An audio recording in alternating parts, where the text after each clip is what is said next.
জ্ঞান হারানোর পূর্বে সাব্বিরজি এইটুকুই দেখতে পেয়েছিলেন, তসবিটা টুকরো টুকরো হয়ে ছিঁড়ে ধুলায় ছড়িয়ে পড়ে যায়। রাত্রি তখন ঘন কালো অন্ধকারে আবদ্ধ। অমাবস্যার নিকষ ছায়া ক্রমশ আষ্টে পৃষ্ঠে জড়িয়ে ধরছিল। সাব্বিরজি খেয়াল করলেন তিনি গোমতী নদীর পাড়ে দাঁড়িয়ে, কিন্তু এত রাতে হঠাৎ তিনি সেখানে কি করছেন, আর সেই শয়তানি জিনটাই বা কোথায়? তা বুঝে ওঠার আগেই সাব্বিরজির সামনে একটি বিভৎস দৃশ্য দেখে আতঙ্কে চিৎকার দিয়ে ওঠেন।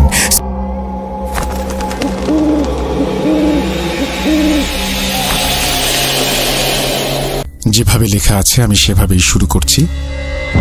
রেহানা ছোট থেকেই খুবই মিশুক প্রকৃতির এবং কৌতূহলী ছিল। প্রায়শই সে সাধারণ মানুষের মাঝে থাকতে ভালোবাসত, সাহায্য করত। আমার উচ্চাভিলাষী স্বভাব হলেও রেহানা বিবি খুবই সাধারণভাবে থাকতে পছন্দ করত। যদিও তখনকার সময় ওর এই সাধারণভাবে চলাফেরা, নিরীহ মানুষের উপকার করা আমার মোটেও পছন্দ হতো না। ধীরে ধীরে আমাদের পথ আলাদা হতে থাকে। আমি ঢুকে পড়ি লোভ, লালসা, কালো জাদু, মায়ার চুঙ্গলে, আর ও সাধারণ মানুষের মাঝে থাকতে শুরু করে।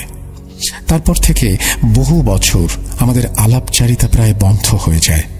এরই মাঝে আমি এক শয়তান নিকৃষ্ট হুজুরের খপ্পরে পড়ে যাই। সামান্য কিছু পাবার লোভে তার নাপাক কাজে তাকে সাহায্য করতে গিয়ে বন্দী হই আমি ও আমার সন্তান। বাকিটা তো তুমি জানো। তোমাদের কৃপায় বহু কাল বাদে মুক্তি পাবার পর নানা জায়গায় রেহানার সন্ধান করতে করতে শেষে বছর 3 আগে বড় ইমাম দরবারের পাশে একজন সম্ভ্রান্ত ব্যবসায়ী নওয়াজউদ্দিন ফারুকির সাথে রেহানাকে তার বাড়িতে ঢুকতে দেখি। কিন্তু এটা কি করে সম্ভব? প্রথমটা তো বিশ্বাসই হচ্ছিল না। পরে ভেবে দেখলাম রেহানা যেভাবে মানুষের মাঝে থাকতে পছন্দ করত, ওর পক্ষে কিছুই অসম্ভব না। যাই হোক, একদিন রাতে ও যখন নামাজ আদায় করছিল, আমি চুপচুপ করে পেছনে গিয়ে দাঁড়াই।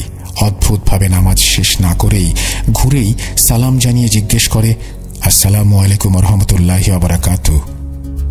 আপা কেমন আছেন? এতকাল পর কি মনে করে?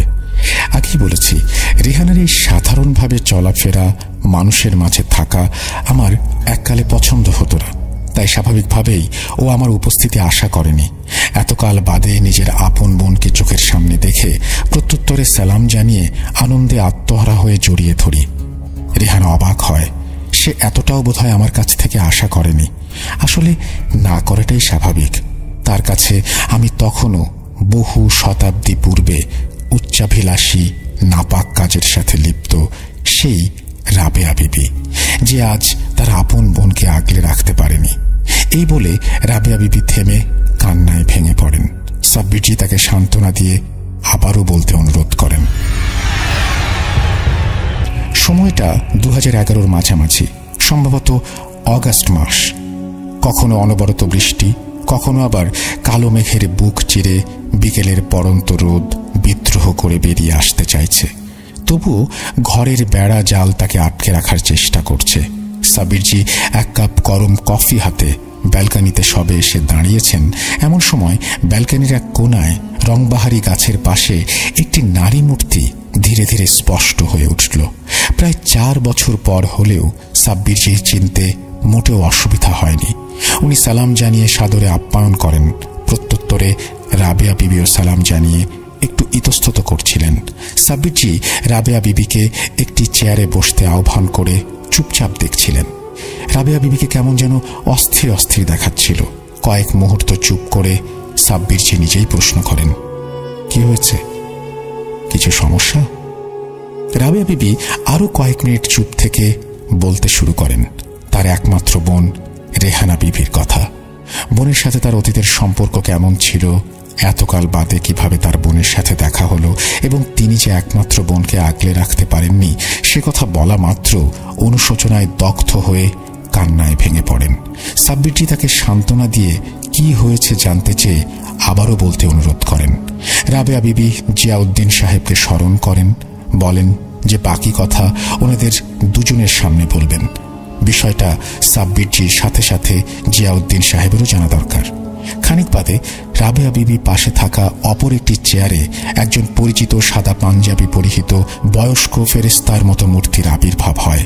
দৃঢ় রাশভারী কণ্ঠস্বরে, আসসালামু আলাইকুম রহমতুল্লাহ, কেমন আছো রাবেয়া বিবি? সাব্বির, রাবেয়া বিবি ঠিকই বলেছে, বিষয়টা খুবই জটিল। এখানে তোমাকে কেন দরকার তা সময় হলে জানতে পারবে। আমি শুধু আমাদের জগতে এইটুকু জানতে পেরেছি যে রেহানা বিবির ভীষণ বড় বিপদ। তবে কি করে সে এর মধ্যে জড়িয়ে পড়ল তা এখনো বুঝতে পারিনি। কেবল রাবেয়া বিবি এখন আলোকপাত করতে পারবে। প্রত্যুত্তরে সাব্বির জি ও রাবেয়া বিবি সালাম জানান। এরপর রাবেয়া বিবি আবারও বলতে শুরু করেন, গতকালের কথা। হঠাৎই সন্ধ্যাবেলা রেহানা আমার সাথে দেখা করে। বেশ কয়েকদিন ধরে ও কিছু একটা সমস্যার মধ্য দিয়ে যাচ্ছে যা আন্দাজ করতে পারছিলাম, কিন্তু ও বরাবরই চাপা স্বভাবের, তাই নিজে থেকে না বললে জানার উপায় নেই। এতকাল বাদে দেখা হবার পর আমরা প্রায় প্রতিদিনই দেখা করতাম। রেহানা ফারুকি সাহেবের বাড়িতেই থাকত। তবে নওয়াজউদ্দিন ফারুকি ও তার স্ত্রী রোকসানা বিবি ছাড়া বাড়ির বাকি অন্যান্য সদস্যরা তার অস্তিত্ব উপলব্ধি করলেও কেউ চাক্ষুষ দেখেনি। একজন পুরুষ মানুষের সাথে একজন জিন থাকা, তা আবার নারী জিন। বিষয়টা যেমন বাড়ির কিছু সদস্য মানিয়ে নিয়েছিল, আবার কেউ কেউ মানিয়ে নিতেও পারেনি। রেহানার আতঙ্কিত মুখটা আমি ভুলতে পারছি না। শেষবার সে শুধু একটা কথাই বলেছিল, আপা, ফারুকি সাহেবদের অনেক বড় বিপদ। একজন শয়তান ইবলিশ জিন তাদের পরিবারের পেছনে লেগেছে। আমি কোনো মতেই তার মোকাবেলা করতে পারছি না। সেই জিনের নাম মকরান। আপা, তুমি একটু সাহায্য করো। এই বলে হঠাৎই সে অন্ধকারে মিলিয়ে যায়। তারপর থেকে আমার মনটা মোটেও শান্ত হচ্ছে না, আর কোনোভাবেই রেহানা বিবির সাথে যোগাযোগ করে উঠতে পারছি না। তাই তোমাদের সাহায্য অতি আবশ্যক। তোমাদের মনে প্রশ্ন জাগতে পারে যে কিভাবে রেহানা বিবি এত মানুষ থাকতে নওয়াজউদ্দিন ফারুকির সাথে জড়িয়ে পড়ল। এখন আসি সেই প্রসঙ্গে। 3 বছর আগে আমারও একই প্রশ্ন ছিল। উত্তরে রেহানা বলেছিল, প্রায় বছর 30 আগে নওয়াজউদ্দিন ফারুকি সাহেবের সাথে আমার আলাপ। তখন ফারুকি সাহেব ওই বছর 5 ছোট্ট নওয়াজ। তখন তারা সুলতানপুরের কাছে মৌলানাপুরে একটি গ্রামে থাকত। ওইখানে তাদের পৈতৃক ভিটে। ফারুকি সাহেবের পূর্বপুরুষেরা এককালে অত্র এলাকার জমিদার ছিল। শুনেছি নবাব সাদ্দাত আলী খানের দরবারে ফারুকি সাহেবের পূর্বপুরুষদের একটা বিশেষ স্থান থাকলেও সাধারণ গ্রামবাসীদের মধ্যে নাকি অত্যাচারী জমিদার হিসেবে কুখ্যাতি ছিল। তবে বর্তমানে পরিস্থিতি বদলে গেছে। এখন নওয়াজউদ্দিন সাহেব খুবই সৎ, ধর্মপ্রাণ ব্যক্তি, প্রায়শই দান সদকা করেন। যাই হোক, এখন আসি কেমন করে আলাপ হলো। 5 বছরের ছোট্ট নওয়াজ প্রায় প্রতিদিনই গোমতী নদীর তীরে বিকেলে একা একা খেলতে আসত। সেখানেই আমাদের প্রথম আলাপ। আগেই বলেছি, গ্রামবাসীরা ফারুকি পরিবারকে খুব একটা পছন্দ করত না। তার রেশ এখনো ওই এলাকায় বর্তমান, তাই কেউ খুব একটা তাদের সাথে মিশত না। ফলে খেলার সাথীও তেমন কেউ ছিল না। আমি ওনার প্রথম খেলার সাথী। নওয়াজ সাহেবের বাংলোটা গ্রাম, লোকবসতি থেকে কিছুটা দূরে নিরিবিলিতে গোমতী নদীর পাড়ে অবস্থিত। বাড়িতে লোকজন বলতে ওনার আম্মা সহ জনা 3-4 কাজের লোক ও একজন ড্রাইভার। এখানে বলে রাখি, সেই সময় নওয়াজউদ্দিন সাহেবের আব্বা রিয়াজউদ্দিন সাহেব দ্বিতীয় স্ত্রীকে নিয়ে লখনৌতে থাকতেন। তাদের ব্যবসা আদি সমস্ত লখনৌতে। সংসারে 2 স্ত্রী থাকা সত্ত্বেও কোনো অশান্তি ছিল না। সপ্তাহে অন্তত 2 দিন দ্বিতীয় স্ত্রী সহ রিয়াজউদ্দিন সাহেব গ্রামের বাড়িতে এসে সপরিবারে থাকতেন। একদিন কোনো এক কারণে সেই এলাকা দিয়ে যাওয়ার সময় হঠাৎই নজরে পড়ে বছর 5 একটি ফুটফুটে বাচ্চা ছেলে নদীর চরে একা একা বালি নিয়ে খেলছে। দেখে কেমন একটা মায়া লাগলো। তুমি তো জানো আপা, সাধারণ নিরীহ মানুষের প্রতি চিরকাল আমার একটা টান অনুভব করি, কিন্তু আসল রূপে তো তার কাছে যাওয়া সম্ভব না। তাই তারই বয়সী একটা বাচ্চা মেয়ের রূপ নিয়ে তার সামনে যাই। প্রথমটায় সে একটু অবাক হয়, তারপর আমি তার সাথে খেলতে চাইলে সে রাজি হয়ে যায়। এরপর থেকে প্রতিদিন আমরা একসাথে খেলাধুলা করতাম। ধীরে ধীরে একটা টান অনুভব করি এবং সেখানেই থেকে যাই। বেশ কিছুদিন কেটে যাওয়ার পর বিষয়টা বোধহয় নওয়াজউদ্দিন সাহেবের মা খেয়াল করেন। আসলে আমি শুধু নওয়াজউদ্দিন সাহেবকে দেখা দিতাম। তার আম্মা ভীষণ দুশ্চিন্তায় ভরে যান। তিনি দেখতেন নওয়াজ সাহেব একা একাই কারোর সাথে কথা বলছেন, খেলছেন। এমনিতে নিরিবিলি এলাকা, পাশে রিয়াজউদ্দিন সাহেবদের পুরনো কবরস্থান, তাই ভেবেছিলেন হয়তো কোনো জিনের নজরে পড়েছে। রিয়াজউদ্দিন সাহেব গ্রামের বাড়িতে এলে তাকে সবকিছু জানানো হয়। সেই মতো উনি সুলতানপুর থেকে একজন বড় মাপের আলেম হুজুরকে নিয়ে আসেন। সেদিন আমি বেজির রূপে বাগানের আশেপাশে ঘুরে নজর রাখছিলাম। দেখলাম হুজুর আবে জমজমের পানি ছিটিয়ে কিছু তদবির করে সূরা পড়ে ছোট্ট নওয়াজকে ফু দিলেন। এরপর আরও কিছু সূরা পড়ে বাড়ির চারপাশে সীমানায় কিছু সাদা পাউডারের মতো ছড়াতে ছড়াতে বাগানের কাছে এসে থমকে যান। আমি তখন বেজি রূপে হাত 10 মতো দূরে এদিক ওদিক ছুটাছুটি করছি। উনি একজন পাক ধর্মপ্রাণ আলেম। জানতাম উনি আমায় দেখে চিনতে পেরেছেন। সঙ্গে সঙ্গে হুজুর সূরা পড়া বন্ধ করে তদবির থামান। রিয়াজউদ্দিন সাহেব হঠাৎ হুজুরকে থেমে যেতে দেখে জিজ্ঞেস করেন কি হয়েছে। জিজ্ঞেস করতে আলেম হুজুর বলেন, ফারুকী সাহেব, চিন্তা করবেন না। যে আপনার সন্তানের আশেপাশে ঘুরে বেড়ায় সে তার, এমনকি আপনার পরিবারের কারো কোনো ক্ষতি করবে না। উপরন্তু সে থাকলে আপনাদের ওপর কোনো বিপদ আসবে না ইনশাল্লাহ। এমনিতেই এলাকাটা শুনশান। অতীতে এই ভূমিতেই কত কিছু ঘটে গেছে তার সাক্ষী আপনার পূর্বপুরুষেরা। সে সমস্ত ঘটনা তো আপনি জানেন। আমার পরিবারের পূর্বপুরুষদের নেকদিল প্রচেষ্টায় সেই ইতিহাস আজ চাপা। তাই আমি বলছি, চিন্তার কোনো কারণ নেই। যেরকম চলছে চলতে দিন, এতে আপনার সন্তান সুরক্ষিত থাকবে। আর একটা কথা, এই বাস্তুতে কোনো সাপখোপ, বেজি, বিষধর বিছা, কোনো জন্তু জানোয়ার দেখলে হুট করে তাড়াবেন না, মারতে যাবেন না। যদি তা নিজে থেকে না সরে তাহলে আমি একটা সূরা বলে যাচ্ছি, আল্লাহর নাম করে সেটি পাঠ করবেন। আর কিছু করার দরকার নেই, সব ঠিক হয়ে যাবে ইনশাল্লাহ। এই বলে আলেম হুজুর সালাম জানিয়ে ফিরে যান। যাওয়ার সময় বাগানের পাশে কয়েক মুহূর্ত দাঁড়িয়ে আমার দিকে তাকিয়ে আল্লাহর নাম নিয়ে মৃদু হেসে চলে যান। হুজুর চলে গেলে বাড়ির সকলে কিছুটা স্বাভাবিক হলেও রিয়াজউদ্দিন সাহেবের ছোট স্ত্রী ফাতেমা বিবি মোটেও তাতে খুশি হলেন না। ওনার বক্তব্য, বাড়ির একমাত্র ছেলের ওপর জিনের নজর পড়েছে, তা সত্ত্বেও কি করে বাড়ির সবাই এত স্বাভাবিক আচরণ করতে পারে।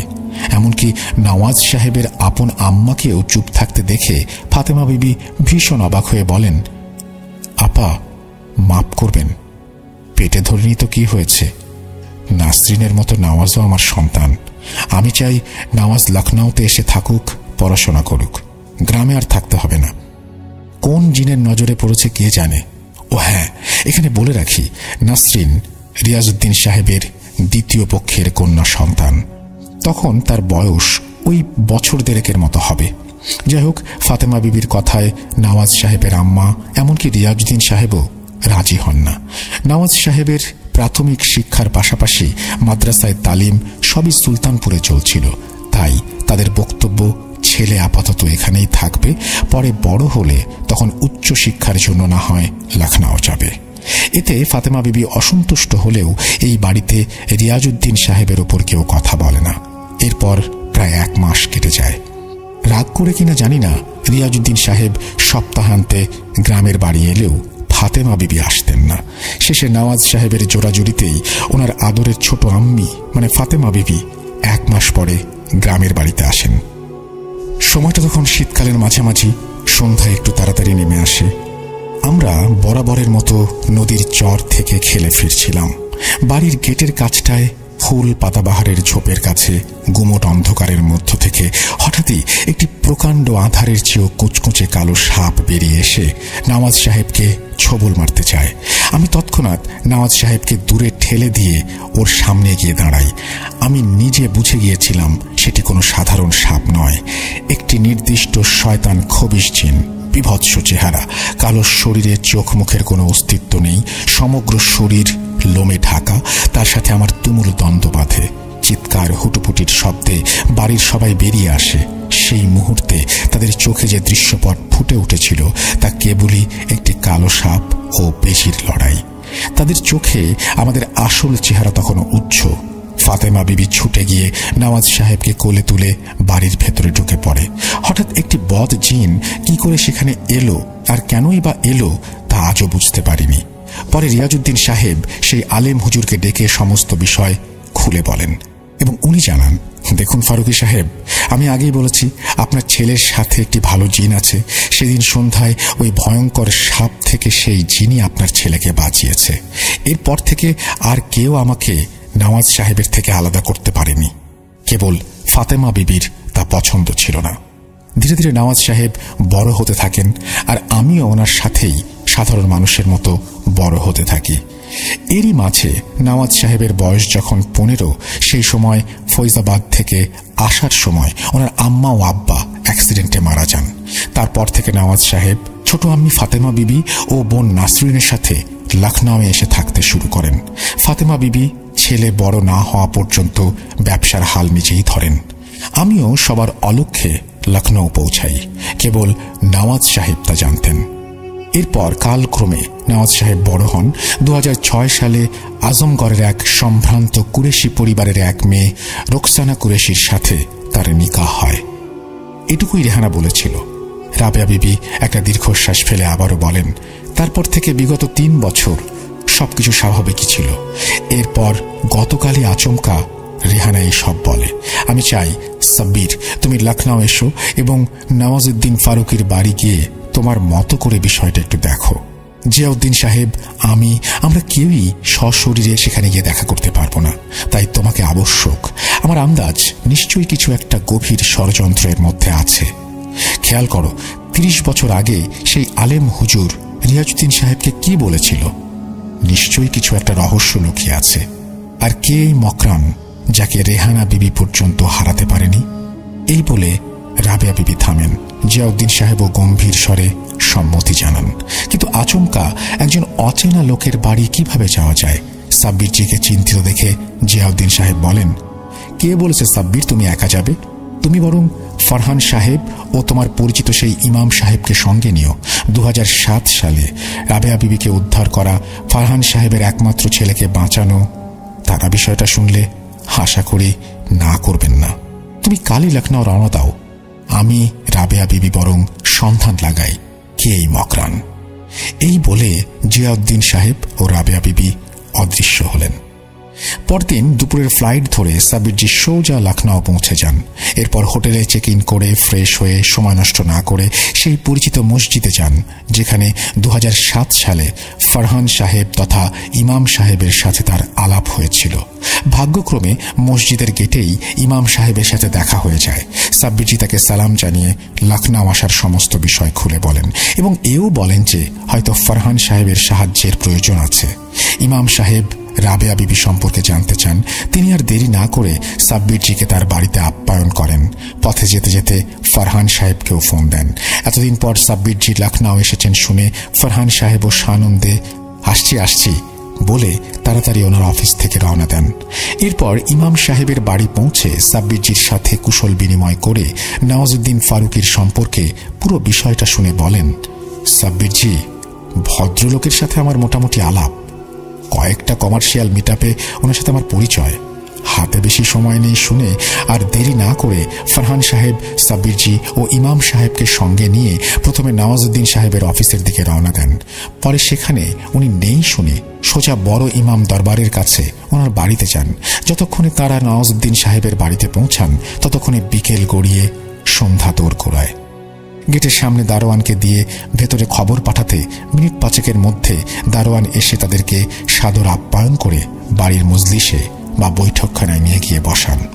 একদিকে খোলা ছাদ, যা থেকে রংবাহারি ফুলের লতা উন্মুক্ত কেশের মতো ঝুলছে। আসলে সেটিকে বাড়ি বললে অপমান করা হবে। মোটামুটি ছোটখাটো একটা নবাবী মহল, সেকেলে হলেও বেশ ওয়েল মেনটেন্ড। বড় বড় লখনৌ নবাবী নকশা আর আলিশান সব আসবাবপত্রে ঠাসা। রাবেয়া বিবি ঠিকই বলেছিলেন, এরা আসলে এককালে জমিদার ছিল, আর তার অস্তিত্ব আতিথেয়তা থেকে শুরু করে খানসামা, দারোয়ান, নির্দিষ্ট পোশাক পর্যন্ত ছড়িয়ে। ইতিমধ্যে একজন খানসামা এসে লখনৌ রুয়াবজা শরবত পরিবেশন করে গেছে। কয়েক মুহূর্ত পর অন্দরমহল থেকে মাঝ বয়সী একজন সুদর্শন ব্যক্তি বেরিয়ে এসে উপস্থিত সবাইকে সালাম জানিয়ে সামনের সোফায় বসলেন। দেখে বোঝা যাচ্ছিল ইনি বাড়ির কর্তা নওয়াজউদ্দিন ফারুকী। ঠিক সেই মুহূর্তে সাব্বিরজি খেয়াল করলেন পকেটের তসবিটা হঠাৎ গরম হয়ে উঠেছে। এরকম কেবল আশেপাশে কোনো নেগেটিভ এনার্জি বা জিন পিশাচ থাকলে হয়। সাব্বিরজি ঝট করে এক ঝলক বৈঠকখানার চারপাশটায় নজর বুলিয়ে নিলেন। অবাক করার মতো তেমন কিছু নজরে পড়ল না। কেবল বৈঠকখানার দক্ষিণ দিকে সিঁড়ির পাশে একটি স্বচ্ছ আলোক ভেদ্য পর্দার আড়ালে একজন হিজাব পরিহিত মহিলাকে এসে দাঁড়াতে দেখেন। দেখে মনে হয় বছর 50-60-এর একজন পরহেজগার মহিলা। সাব্বিরজির নজর অনুসরণ করে নওয়াজউদ্দিন সাহেব নিজেই মহিলার পরিচয় দেন। উনি আমার ছোট আম্মি ফাতেমা বিবি। আচ্ছা, কি ব্যাপারে আপনারা এখানে এলেন সেটা কি জানতে পারি? কিংকর্তব্য বিমুহুরের মতো একটু থতমত খেয়ে ফারহান সাহেব সাব্বিরজির সাথে নওয়াজউদ্দিন সাহেবের পরিচয় করিয়ে দেন এবং সাব্বিরজি কেন এসেছেন তার একটা মোটামুটি আভাস দেন। এতে নওয়াজউদ্দিন সাহেব কিছুটা অবাক হন। ফারহান সাহেবের সাথে আলাপ হওয়ার দরুন নওয়াজউদ্দিন সাহেব একবার তার ছেলে ওমরের সাথে ঘটা জিন সম্পর্কিত ঘটনা শুনেছিলেন এবং সাব্বিরজি নামক যে একজন পাক ব্যক্তি কিভাবে তাকে সেই জিনের হাত থেকে বাঁচিয়েছিলেন তাও শুনেছিলেন। সাব্বিরজি আর দেরি না করে মূল বিষয়টি উত্থাপন করেন। নিজ পারিবারিক সম্পর্কিত বিষয় শুনে নওয়াজউদ্দিন সাহেব একটু নড়ে চড়ে বসেন।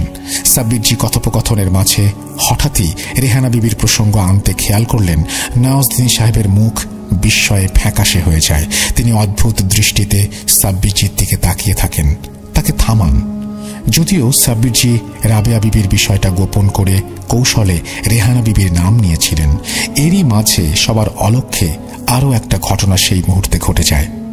একটি কালো ধোঁয়ার মতো অবয়ব বৈঠকখানার সিলিং থেকে ভেসে এসে দক্ষিণের স্বচ্ছ পর্দা ভেদ করে চলে যায়। কেবল পর্দাটা নড়ে ওঠার সময় সাব্বিরজি এক ঝলক তা দেখেন। তিনি একটু অবাক হন, হয়তো তসবিটা এই জন্যই গরম হচ্ছিল। সাব্বিরজি নওয়াজউদ্দিন সাহেবকে কিছু জিজ্ঞেস করবেন তার আগেই তিনি উপস্থিত সবার কাছে ক্ষমা চেয়ে সাব্বিরজির সাথে কিছু ব্যক্তিগত কথোপকথনের উদ্দেশ্যে তাকে পাশের অপেক্ষাকৃত ছোট অপর একটি বৈঠকখানায় আহ্বান করেন। ইমাম সাহেব ও ফারহান সাহেব পরিস্থিতির গম্ভীরতা অনুধাবন করে ঘাড় নেড়ে সৌজন্যমূলক সম্মতি জানান। পাশের ছোট বৈঠকখানায় যাওয়ার সময় সাব্বিরজি দেখলেন ফাতেমা বিবি পর্দার আড়াল থেকে সরে গেলেন। নওয়াজউদ্দিন সাহেব সেই ঘরে গিয়ে বিস্ময়ে জিজ্ঞেস করলেন, আপনি রেহানা বিবির নাম কোত্থেকে পেলেন? আপনি চেনেন রেহানা বিবিকে? জানেন উনি কে? সাব্বিরজি ওনাকে একটু ধাতস্থ করে বলেন, আপনি তো জানেনই রেহানা বিবিকে, এবং ফারহান সাহেবের কাছ থেকে আমার সম্পর্কে নিশ্চয়ই শুনেছেন যে আমি এই ধরনের জিন পিশাচ বিষয় নিয়ে চর্চা করি। হাতে বেশি সময় নেই। আপনি তো জানেন রেহানা বিবি দিন দুয়েক হলো নিরুদ্দেশ, যা বিগত 30 বছরে হয়নি। মানে রেহানা বিবি আপনাকে ছেড়ে যাননি। কি এমন হলো তিনি দুদিন ধরে গায়েব, কোনো খবর নেই? এখন আপনার মনে প্রশ্ন হতে পারে নাকি আমি কি করে এত কিছু জানলাম? আপনাকে সংক্ষেপে বলে রাখি, রেহানা বিবির আপন বোন রাবেয়া বিবি আমার পরিচিত। তিনি গতকাল আমাকে আপনাদের সমস্যা এবং রেহানা বিবির নিরুদ্দেশ সম্পর্কে জানান।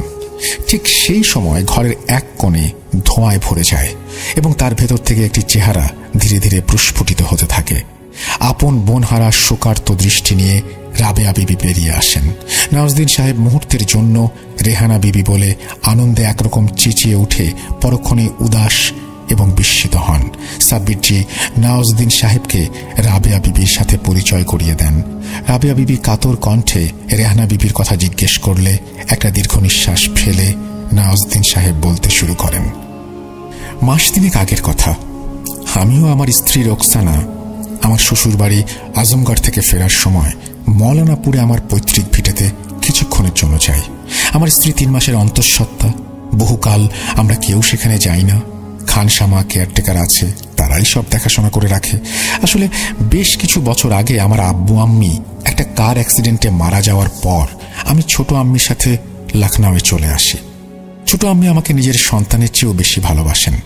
তবে উনি কখনোই রেহানা বিবিকে মেনে নিতে পারেননি। একজন মেয়ে জিনের সাথে আমার আলাপ বন্ধুত্ব সেটা তিনি ভালো চোখে দেখতেন না। ভেবেছিলেন আমি লখনউ চলে এলে হয়তো জিনের থেকে একটু ছুটকারা মিলবে, এমনকি নিকাহ করিয়ে দিয়ে হয়তো জিন থেকে ছাড়িয়ে নেবেন। কিন্তু তিনি কখনোই বুঝতে চাইতেন না যে রেহানা বিবির সাথে আমার সম্পর্ক একটি নিষ্পাপ বন্ধুত্ব বা ভাই বোনের মতোই ছিল। লখনউ আসার পরও রেহানা বিবির সাথে যে আমার যোগাযোগ আছে সেটা ছোট আম্মি প্রথম দিকে বুঝতে পারেননি। পরে জানতে পেরে 4 বছর আগে আমার নিকাহ করিয়ে দেন। রেহানা বিবির যে একজন বোন আছে তা জানতাম না। আপনারা হয়তো জানেন যে 30 বছর আগে কিভাবে রেহানা বিবির সাথে আমার আলাপ হয় এবং আমার পরিবার সম্পর্কে নিশ্চয়ই অল্প বিস্তর শুনেছেন। যাই হোক, সেদিন আমরা মৌলানাপুরে গিয়েছিলাম আমার আব্বু আম্মির কবর জিয়ারত করতে। নিকার পর রোকসানা সেই প্রথম ওখানে গিয়েছিল। আসলে আমাদের একজন পরিচিত আলেম হুজুর আছেন, ওনার কথা মতো আব্বু আম্মির ইন্তেকালের পর আমরা কেউ খুব একটা ওখানে যাই না। হুজুরের মুখে শুনেছি অতীতে নবাব সাদ্দাত আলী খানের সময় নাকি আমাদের বংশে কিছু একটা ঘটেছিল, যার জন্য একটি অভিশাপ আমার বংশের উপর নেমে আসে। তা নেহাতি অপ্রাসঙ্গিক, আমি অন্তত তাই মনে করি। সেসব কথা পরে বলছি।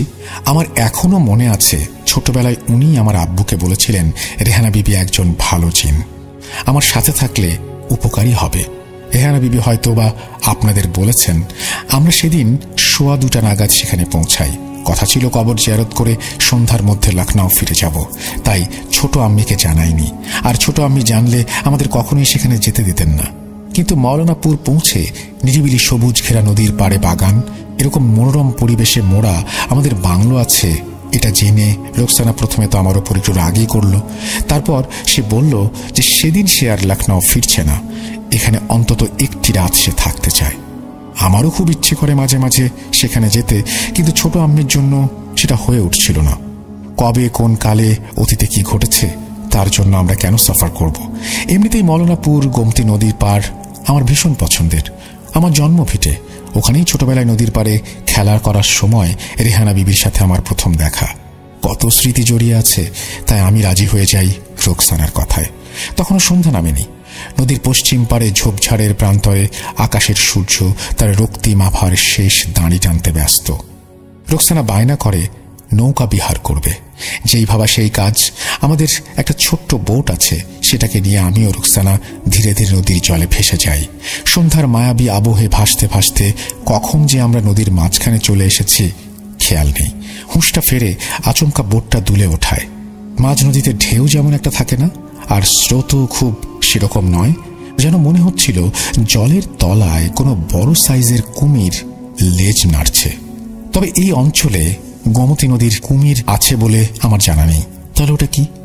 বিস্ময়টা কাটলো তার ঠিক কয়েক মুহূর্ত পর। দেখি একটি প্রকাণ্ড সাপ ফুঁসফুঁস করে হঠাৎই জল থেকে ভেসে উঠে বোটের চারপাশে চক্কর দিচ্ছে আর লেজ দিয়ে বোটের ওপর বাড়ি মারছে। আমরা তখন জলে ঝাপটায় প্রায় ভিজে গেছি।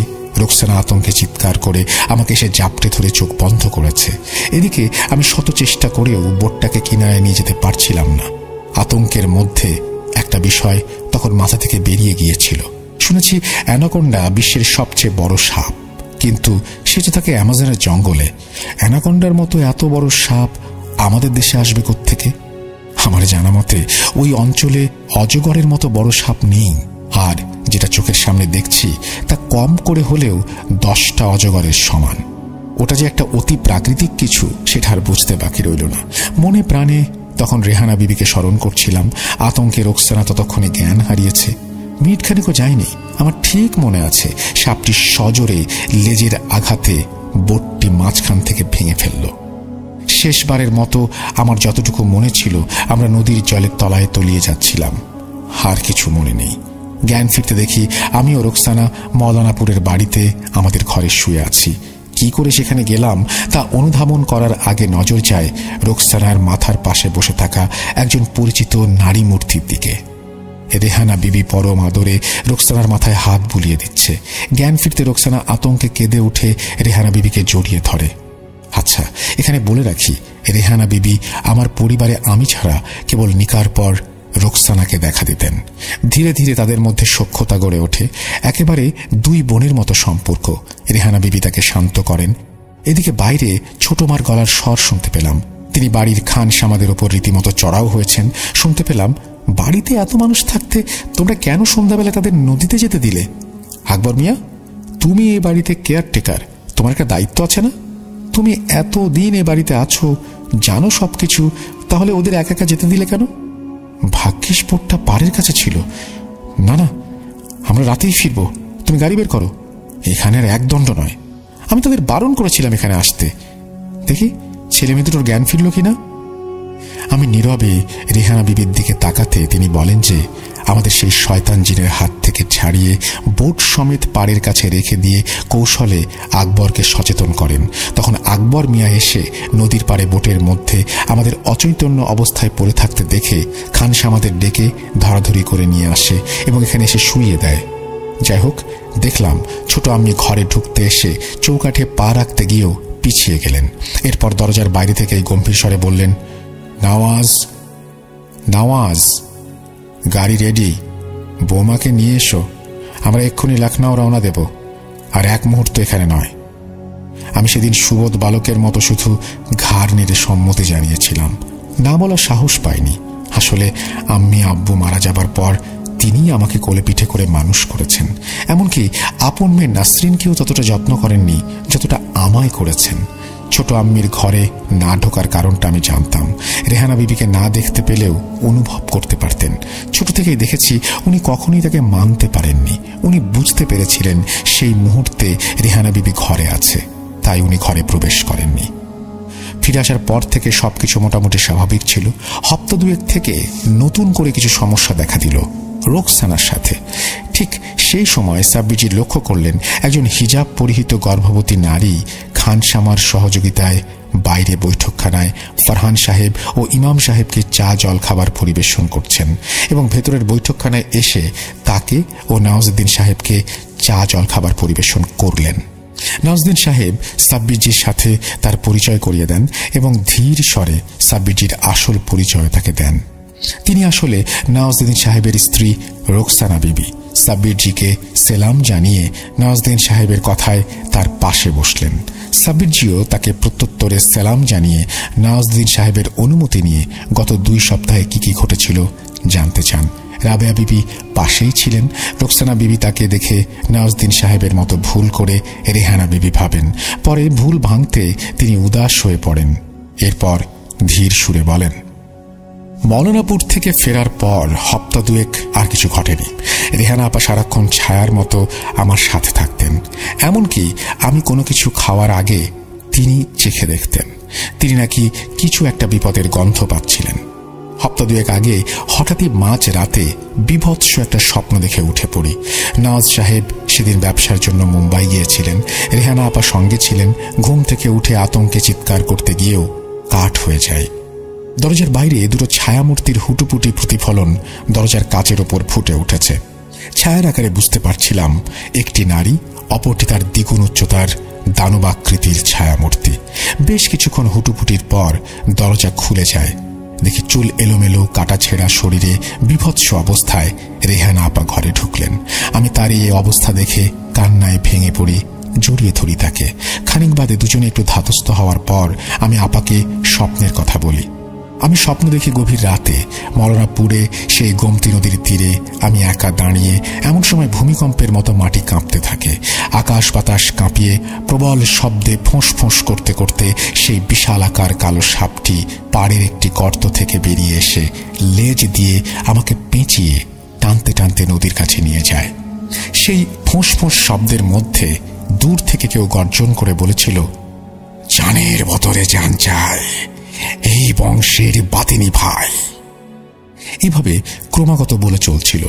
মাঝ নদীতে যখন আমি জলে হাবুডুবু খাচ্ছি, ঠিক তখনই অনুভব করলাম সাপটা মাথা ঘুরিয়ে সোজা আমার পেটে কামড় বসায়। আর তখনই আমি চিৎকার দিয়ে উঠি। এরপর থেকে আমি স্বপ্নটা দেখতে শুরু করলাম। রেহানা আপা ভীষণ চিন্তায় পড়ে যান। এরপর থেকে রাতে যখনই ঘুম ভেঙেছে দেখি রেহানা আপা আমাকে পাহারা দিচ্ছেন।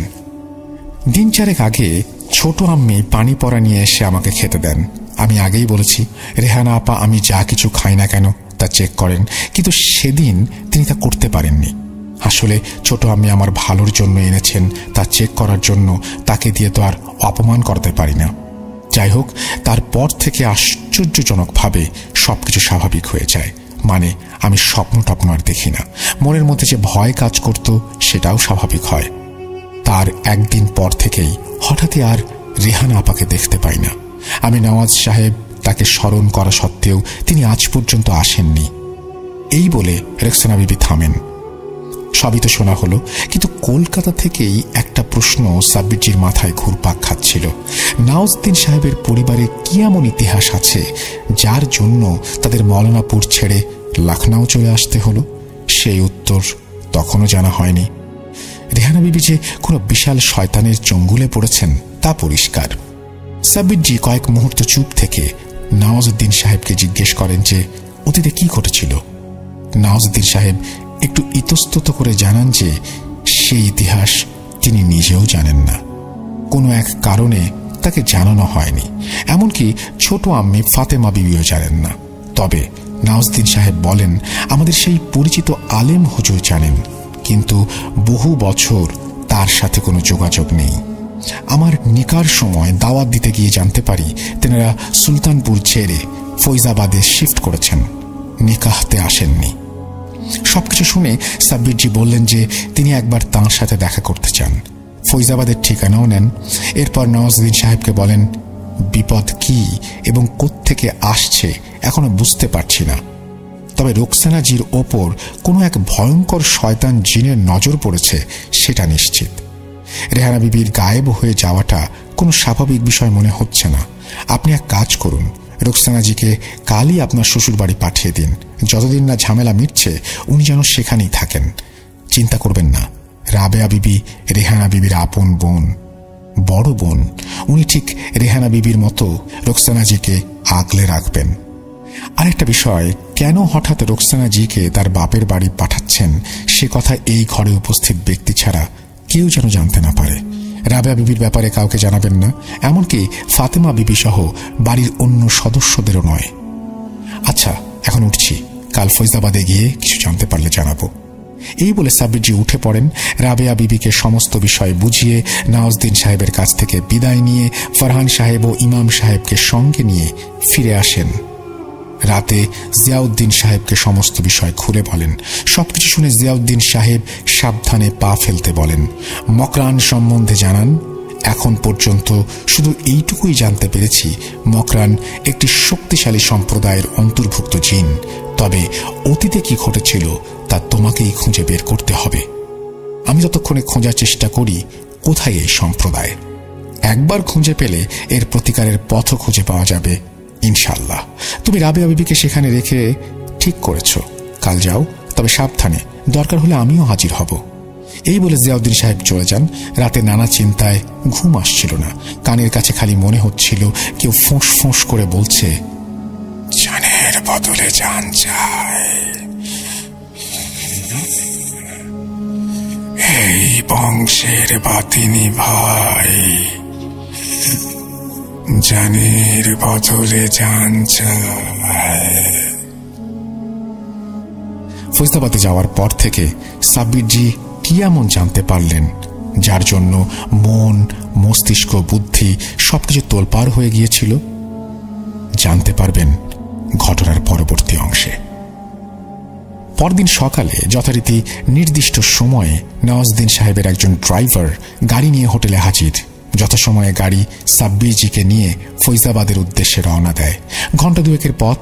দুপুর সেখানে পৌঁছে নির্দিষ্ট ঠিকানায় গিয়ে খোঁজ নিয়ে দেখেন যে সেই বিশিষ্ট আলেম হুজুর 2 বছর হল স্বাভাবিক বার্ধক্যজনিত কারণে মারা গেছেন। সাব্বিরজি সমস্যায় পড়ে যান। এখন কার কাছে যাওয়া যায়? নওয়াজউদ্দিন সাহেব বলেছিলেন যে ওনাদের বংশে আর তেমন কোনো সদস্য বা বয়স্ক সদস্য বেঁচে নেই যে ওনাদের বংশের অতীত সম্পর্কে স্পষ্ট করে কিছু বলতে পারবে, একমাত্র এই আলেম হুজুর ছাড়া। এখন ইনিও মারা গেছেন। এনার যদি পরিবারে কোনো বয়স্ক সদস্য থাকে হয়তোবা তিনি কিছু বলতে পারবেন। সেই ভেবে উপস্থিত আলেম হুজুরের পরিবারের কাছ থেকে জানতে চান যে তাদের পরিবারে আর কোনো বয়স্ক মানুষ বেঁচে আছেন কিনা। জিজ্ঞেস করে জানতে পারেন আলেম হুজুরের আপন বড় ভাই ফখরুদ্দিন আলী তখনও জীবিত। প্রায় 90 থেকে 92 বছরের একজন আলেম, এখনো সুলতানপুরে থাকেন। সাব্বিরজি ঠিকানা নিয়ে আর বিলম্ব না করে সুলতানপুরের উদ্দেশ্যে রওনা দেন। প্রায় দুপুর গড়িয়ে এসেছে। পথে যাওয়ার সময় ঠিক করেন একবার মৌলানাপুরে নওয়াজউদ্দিন সাহেবের পৈতৃক ভিটেটাও দেখে যাবেন। সেই মতো ড্রাইভারকে বলে রাখেন। মৌলানাপুরে ঢোকার পর সাব্বিরজি অস্বস্তি অনুভব করছিলেন। পকেটের মধ্যে তসবিটা থেকে থেকে গরম হচ্ছিল। বুঝতে পারছিলেন আশেপাশে অদৃশ্য কেউ তার উপরে নজর রাখছে, এবং এরকমটাই তিনি আশা করেছিলেন। চুপচাপ আল্লাহর নাম নিয়ে সূরা পড়ে নজরুদ্দিন সাহেবের পৈতৃক বাড়ির সামনে গিয়ে ঢোকেন। ভয়ঙ্কর ইতিহাস যাই থাকুক না কেন, নিরিবিলি প্রকৃতির পরিবেশের মধ্যে সবুজে ঘেরা ফল ফুলের বাগানে ভরা, পাশে নীরবে বয়ে চলা গোমতী নদী খুব একটা মনোরম পরিবেশ। নদীর পার থেকেও তিনি ঘুরে আসেন যেখানে শয়তান পিশাচ ফারুকি দম্পতির উপর হামলা করেছিল। নদীর পাড়ে গিয়ে সাব্বিরজি এক মনে নদীর দিকে তাকিয়েছিলেন। খানিক বাদে অনুভব করলেন মাটি কাঁপছে, কানের পাশে গোঁ গোঁ শব্দ ভেসে আসছে। পেছনে ঘুরে সরে দাঁড়ানোর সময় পাননি। দেখেন এক বিশাল আকার কালো পাহাড়ের মতো ষাঁড় সবেগে তার দিকে তেড়ে আসছে। শিং প্রায় মেরেই দিচ্ছিল। সাব্বিরজি কোনো রকমে পাশে ছিটকে নিজেকে বাঁচান। বুঝতে পারছিলেন ওটা কোনো সাধারণ ষাঁড় নয়। আকারে প্রায় হাতির সমান উঁচু, চোখ জোড়া যেন আগুনের গোলা। সাব্বিরজি দেখলেন ষাঁড়টি একইভাবে গোঁ গোঁ করতে করতে নদীর জলে নেমে মিলিয়ে গেল। বয়সের সাথে সাথে তার ধৈর্য বেড়েছে বটে, কিন্তু মাঝে মাঝে এক আধটা বার সাব্বিরজি ধৈর্য হারিয়ে ফেলেন। সেদিনও তাই হলো। সাব্বিরজি রাগে কটমট করতে করতে তসবিহ উঁচিয়ে চেঁচিয়ে ওঠেন, শয়তান, নিকৃষ্ট ইবলিশ, পেছন থেকে হামলা করিস? সাহস থাকে তো সামনে থেকে কর। আর ঠিক সেইখানেই সাব্বিরজি ভুলটা করেন। যাই হোক, এরপর আর যতক্ষণ সেখানে ছিলেন তেমন কিছু ঘটেনি। কেবল থেকে থেকে খালি অদৃশ্য ফোঁস ফোঁস গর্জন ও বিকট হাসির শব্দ ভেসে আসছিল। সাব্বিরজি সেগুলোকেও গুরুত্ব দেননি। সুলতানপুরে ঢুকতে ঢুকতে বিকেল হয়ে যায়। সেখানে পৌঁছে নির্দিষ্ট ঠিকানায় গিয়ে ফখরুদ্দিন আলেমের খোঁজ করেন। এলাকাটা বেশ নিরিবিলি। গলির বাড়ি ঘর দোর নকশা সেকেলে নবাবী আমলের। প্রায় প্রতিটি বাড়ি বা কোঠা থেকে চুন, সুরকি, ইট বালি খসে পড়ছে। কেমন একটা গা ছমছমে পরিবেশ। অথচ সুলতানপুর মোটামুটি মফস্বল শহর। চারিদিকে জনবহুল হলেও সেই গলিটা কেমন একটু থমথমে। বেশ কয়েক মিনিট হাঁটার পর আসলে কোন বাড়িটা ফখরুদ্দিন আলেমের সেটা তিনি ঠিক বুঝে উঠতে পারছিলেন না। গলিটা একটু সরু, তাই গাড়ি ভেতর পর্যন্ত ঢুকতে পারেনি। কিছুটা এসে সাইড করে দাঁড় করিয়ে ড্রাইভার গাড়ি থেকে বেরিয়ে সুকটান সহযোগে সাব্বিরজির দিকে দেখছিল। আর কয়েক পা এগোনোর পর গলিটা যেখানে বাঁক নেয় তার ঠিক পাশে ভাঙাচোরা চাতাল ঘেরা একটি প্রকাণ্ড বটগাছের নিচে চাতালের ওপর একজন বয়স্ক লোককে সাব্বিরজি বসে থাকতে দেখেন। প্রায় কঙ্কালসার একটি মানুষ, গায়ের রং তামাটে, পরনে কুর্তা পাঞ্জাবির যা অবস্থা দেখে মনে হয় অন্তত মাসখানেক ধোয়া কাচাকুচির মুখ দেখেনি। পাগল গোছেরই মনে হচ্ছিল।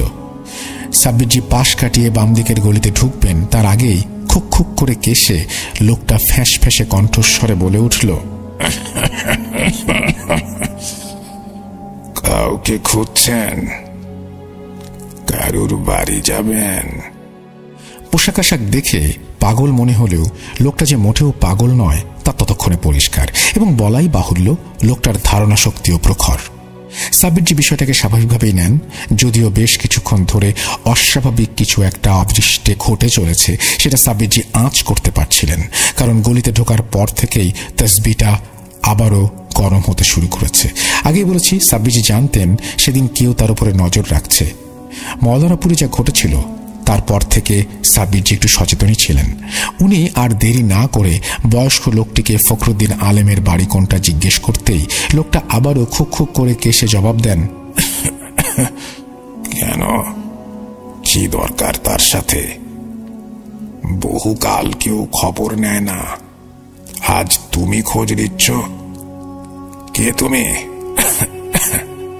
সাব্বিরজি কিছুটা বিস্মিত হন। লোকটা এবার গম্ভীর গলায় বলে ওঠেন, আমি ফখরুদ্দিন আলী। কি চাই তোমার আমার কাছে? এই জন্য মেঘ না চাইতেই বৃষ্টি। সাব্বিরজি এতক্ষণ ধরে যাকে খুঁজছেন সে কিনা তার সামনে বসে। ব্যাপারটা অতি সহজেই ঘটে গেল কিনা। সাব্বিরজি আর দেরি না করে নিজের পরিচয় দিয়ে কি জন্য তার কাছে এসেছেন তার সবিস্তারে খুলে বলেন। ফখরুদ্দিন আলেম নওয়াজউদ্দিন সাহেবের কথা শুনেই খিঁচিয়ে ওঠেন। চোখে মুখে শত সহস্র বছরের রাগ ক্ষোভের বলিরেখা ফুটে ওঠে। সাব্বিরজি বেগতিক দেখে তাকে শান্ত করার চেষ্টা করে সেখানে তার আসার আসল কারণটা জাহির করেন। নওয়াজউদ্দিন সাহেবের পরিবারের ইতিহাস সম্পর্কে কেউ জানতে এসেছে শুনে ফখরুদ্দিন আলেম কিছুটা অবাক হন। এরপর কয়েক মুহূর্ত চুপ থেকে ধীর স্বরে বলতে শুরু করেন, কি জানতে চাও ফারুকি পরিবারের সম্বন্ধে? তাদের জঘন্য ইতিহাস তুমি কি জানো? এককালে তারা কতটা নৃশংস ছিল। নবাব সাদ্দাত আলী খানের সময়কার কথা আমার দাদাজানের মুখে শুনেছি। তখন মৌলানাপুরে একজন বিশিষ্ট ধর্মপ্রাণ জমিদারের রাজত্ব ছিল। ফারুকিদের দাপট তখন মৌলানাপুরে ছিল না। ব্যবসাপত্র প্রতিপত্তি ছিল বটে, তবে তাদের কোনো জমিদারিত্ব ছিল না। সেই ধর্মপ্রাণ জমিদার পরিবারের যেমন সুনাম ছিল এলাকায়, তার ঠিক উল্টো ফারুকি পরিবারের খুবই দুর্নাম ছিল এলাকায়। সুদের ওপর ব্যবসা, নানাভাবে ঠকিয়ে মানুষের জমি বাড়ি দখল করে নেয়া, এসব তো ছিলই। তার উপর ছিল নিরীহ মানুষদের ওপর অত্যাচার। জমিদারের কাছে নালিশ করতে গেলে তিনি ফারুকি পরিবারের ওপর কড়া সিদ্ধান্ত নিতে প্রস্তুত হন। বিষয়টা নবাবকেও জানান। আর বিপত্তিটা ঠিক সেখানেই। ফারুকি পরিবারের পূর্বপুরুষেরা জমিদারকে উৎখাত করতে নানা কৌশল আঁটতে শুরু করে। আসলে জমিদার ছিল বিধর্মী, তাই নবাবের কাছে নালিশ করতে গেলেও তার বিচার হয়নি।